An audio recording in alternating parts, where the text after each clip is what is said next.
read something quick to give a definition of it.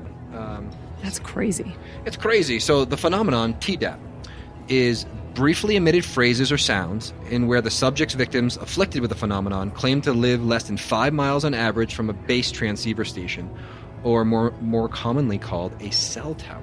So now I'm going to bring HAARP into this. So first we know that these cell towers could potentially let's be explain targeted. HAARP for people who don't know. So if you don't know what HAARP is basically a giant radio transmitter. That's the basic, large radio transmitter. That's the basic, that's studying the ionosphere.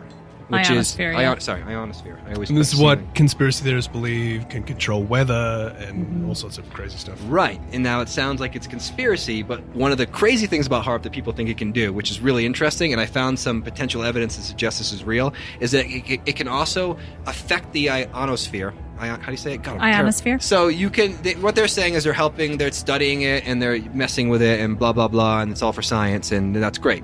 Who knows? It might be the truth. But one of the things that people are claiming, conspiracy theorists, is that they can do something with the ionosphere where they can change the electrons and create images, basically. So you can create 3D holograms. Now, now just to jump forward quick, like imagine something where you could create a UFO event. You could create chariots going through the sky. You could create angels flying in the sky. In combination with cell towers injecting people's in the heads, which the cell technology, what they go into is we know they can mess with people's emotions. We've talked about this, emotions and thoughts. So imagine you create with HAARP like angels coming over or UFO event, and at the same time you're pumping with the cell towers, which most people live within 5 miles of. You're pumping into them to feel a certain way about it. So if you see angels or UFOs and they want you to worship it, they'll make you feel reverence and like, oh wow, that's amazing. Or they want you to fear it. If it's like, say it's aliens and they want you to fear it so they can weaponize space, they'll make you be scared of it. That is crazy. And now the reason I was like, okay, calm down there, Anthony Sanchez, with your wackadoo theory. But I went on HAARP, and there's some crazy stuff going on. So they admit on the website that they can mess with it and create plasma light anomalies. So we know that these cell towers can potentially target people's minds. We know that technology really exists. We know that HAARP can potentially cause anomalies in the sky, plasma anomalies. You can go on their website. They even talk about it. Now, if you extrapolate what that means, it could be potential full-blown 3D holograms. So what we have here is TDAP, these things that people are hearing, these voices that people are hearing in their homes around cell towers, could potentially be evidence of a large-scale technological apparatus used by the elite, Project Bluebeam, whoever these evil people behind a curtain are, to potentially control the population. Like, it's already set up and ready to go. Whether it's being used or not, I don't know. But I thought it was really interesting that could be potential evidence of something that could be used to galvanize the population one way or the other. Imagine that. Imagine creating a religious event and then making everyone feel that it was. But it wasn't. It's all made up. It's like a hologram in the sky. It's bit bullshit.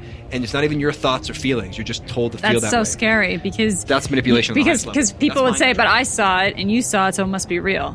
It's less about just thoughts in the universe. It's something you see. That's pretty scary.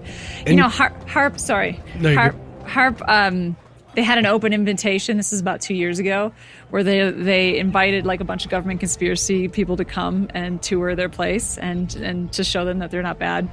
And nobody went.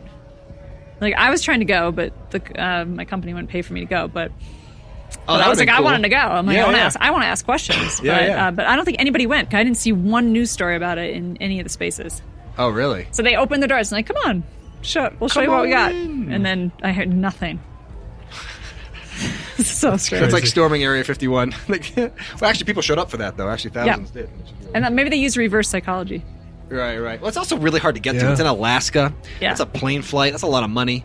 Right. Most conspiracy theorists aren't rolling in the dough. You know what I mean? Like, it'd be tough to go to. Yeah, I don't know about HAARP or Project Bluebeam. I just thought it was a really interesting story, and it goes into mind control. I mean, that's ultimate mind control. If you wanted to control populations, and not just through propaganda, and not just through marketing, if you really wanted to force people into the decision or a new religion or believe in a new antichrist to coalesce the world, you need like a big event, something exactly. like that. That is so scary. And not just talking about, because the old religions use an event that no one was near. Like, when Jesus walked the earth, or when this happened, or when that happened, then people coalesce around it. Imagine living in a time where like a real event takes place. And you see it, then you would believe. You would believe it. I would too. If I didn't know that information, now I'd be like, I don't know. I'd question everything now. But it'd be hard to tell my wife, my friends are like, no, those angels you saw in the sky were not real, and how you felt about it also wasn't real. Like, how do you Yeah, that's a double whammy. You can't get to. I'd be the crazy person, like, Josh, angels are real. It's the second coming of Jesus, and you're fucking dumb. And I'd be like, shit.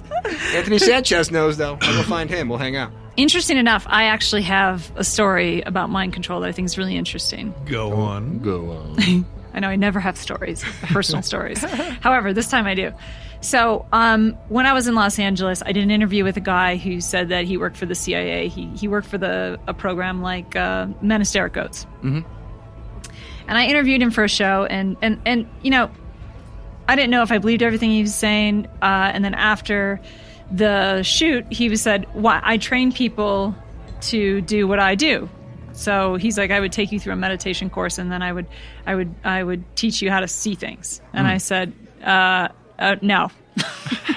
Creepy. Sounded creepy. Yeah. He's like, I won't charge you anything. He's like, if I can prove to you that you can have an out-of-body experience without anything weird, he's like, you can come see me. I said, okay, fine. So I go to his office, which was kind of creepy. It was a really long office. There was like a basement? No, it wasn't a basement. Okay. It was like an office, like in a doctor's building. Mm-hmm. So that's safe, right? Ish. There when he came in, there was like a desk, but then it was a really long room with just pillows. And he sat way on one end, didn't even shake my hand, and I sat on the other. And I was like, okay, cool. He's like, I'm just going to take you through a series of steps of and visualization. I want you to close your eyes. And then he took me through those steps. And then what felt like only 20 minutes, I was floating outside of my body. Like, no joke. Wow. No drugs, no weirdness, nothing. Do you remember those steps? Yeah, but it would take too long for me to explain. Yeah, we're going over it, but we should try it. But what happened was it was 4 hours. Oh, wow. It was like a 4-hour time suck. But anyway, that happened. It was like outside of my body, floating above my body. And then, of course, my mind freaked out. So then I came back into my body. And I was so like, and I felt so good. It was crazy. Like when you said you're outside your body, you were floating above you. You could see the scene below you, like astral projection or someone who just died and is floating above their body. Yeah, so I was floating above my body. So I could see, I was looking down at myself. Oh, shit. Which is crazy. And then, of course, at some point, my mind was like, what's happening? Alert, No, get back in.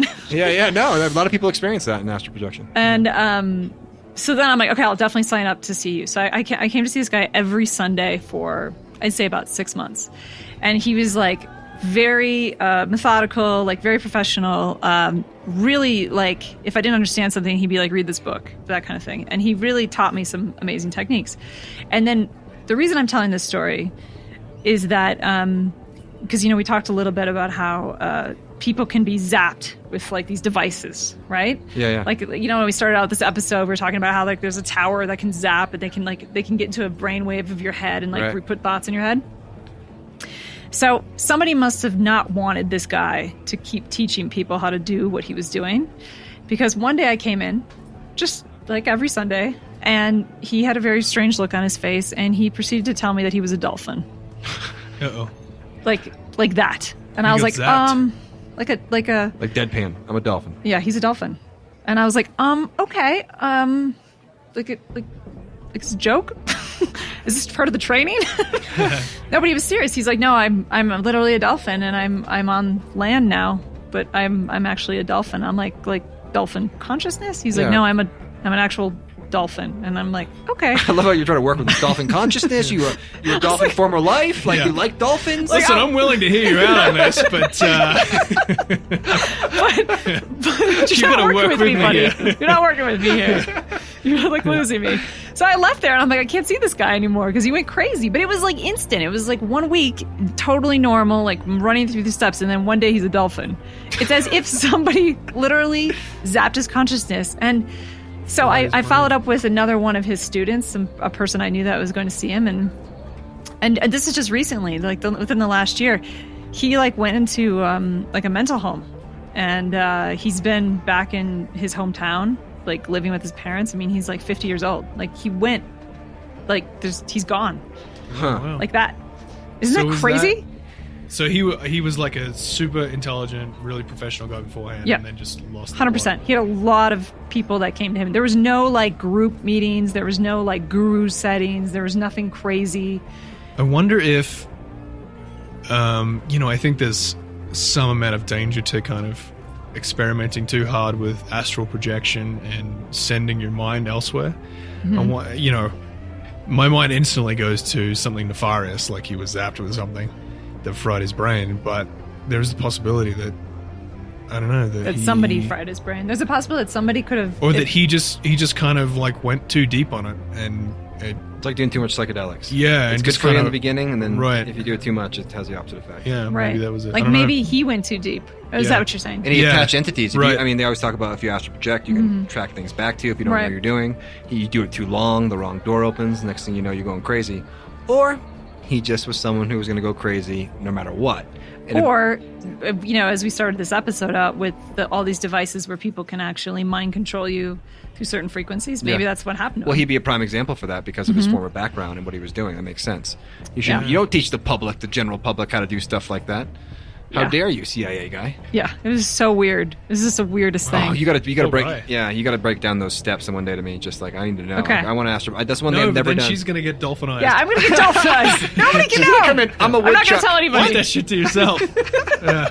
I'm just going to come You're to gonna work come and I'm in going to be like, squeaking. I looked into, speaking of the government or whoever being evil enough to kind of fuck with people, whether it be through experimentation or testing weapons or whatever. I found a pretty cool summary, 10-page summary that was written by Dr. Colin A. Ross, MD. But he did this huge investigation into the declassified documents that were released for MKUltra back in the day. And it was pretty fascinating stuff. Like I knew that they'd released these documents, but it was my understanding that what came through hinted at something pretty dark. But there was, they destroyed a lot of documents, and they said they, lost a lot of, in quotes, lost a lot of stuff, and a lot of it was redacted as well, or blacked out. Always. But the stuff that was actually in there is pretty fucked up. So I have like a bunch of quotes from it, but what is MKUltra for people who've never heard of that program before? Well, MKUltra was a CIA program that came from it came from a lot of the research that was brought over during Project Paperclip, where they brought in Nazi scientists after World War II. Oh, so it was based off their research. Yeah, so they had been doing really unethical shit, testing patients on all sorts of crazy stuff. And so basically they took some of that and some different things and kind of combined it. Well, they started testing like acid and giving people LSD, that they didn't LSD, and they didn't know that people didn't know they were tripping. So they thought they were going crazy. Right. So they analyzed how they could mind control them in that state.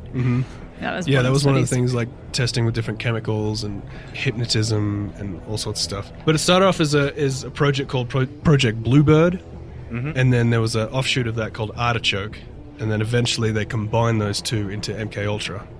Okay. And that's kind of where that whole thing came from. But the program itself was funded by the CIA, the Army, the Navy, the Air Force, and by other agencies, including the Public Health Service and the Scottish Rite Foundation. Ooh. So The Scots were involved? But that's very esoteric, it's like actually. sort of a Freemasonry kind of thing. Yeah. Oh, interesting. Okay. So a lot of people had their fingers in this pie. Some of the things that came through were just like messed up, and it wasn't just like adults or soldiers they were testing on. It was also like kids too. I know, it's awful. So there was I looked into some of the quotes from the actual documents, and one of them was talking about these two 19-year-old girls. Technically not kids, but it gets creepier. And it said, these subjects have been clearly demonstrated that they can pass from a fully awake to a deep, hypnotically controlled state via the telephone, via some subtle signal that cannot be detected by other persons in the room, and without other individuals being able to note that change. It has been clearly shown that individuals can introduce into hypnosis by telephone by receiving written matter or by use of a code, signal, or words. Control of those hypnotized can be passed from one individual to the other without great difficulty. It's also been shown by experimentation with these girls that they can act as unwilling couriers for information purposes. And they can be conditioned to a point where they believe a change in identity on their part. That was the experiment where they took these test subjects and convinced them that they had a different name to what their real name was. And they believed it. And they completely believed it. Like, they showed them their it's passport and stuff and driver's license with their actual name on it, and they were like,